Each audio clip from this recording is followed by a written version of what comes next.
Septembre, ce moment de doute, d'angoisse, d'appréhension, ce moment où des amis se retrouvent et où d'autres se retrouvent à nouveau seuls.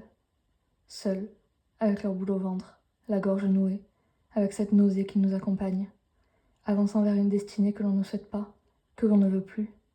Un éternel recommencement, la reprise des fous rires comme des larmes, le retour des professeurs, des cours et de leurs devoirs, le retour de leurs éternels discours.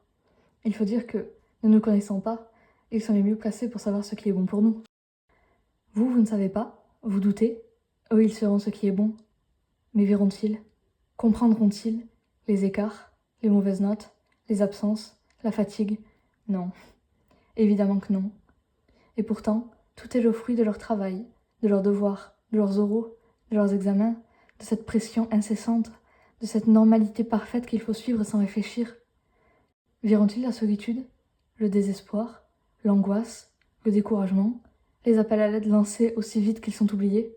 Comprendront-ils nos choix, mes choix? Et les autres, verront-ils? Non, bien sûr que non. Je suis malade de ces couloirs, de ces escaliers, de ces salles, de cette prison dans laquelle on est enfermé. Nous n'en pouvons plus de tout ça. Je n'en peux plus de tout ça.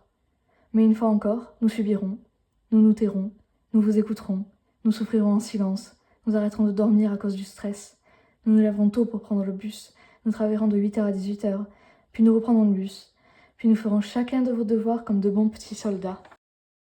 Mais quand est-ce qu'on vit? À quel moment avons-nous le droit de vivre, d'être libres, d'avoir la liberté sur nos choix, notre avenir? Nous avons le droit de vivre. Mais même ça, vous ne nous le permettez pas. Et ça, depuis tant d'années, et pour tant d'années encore.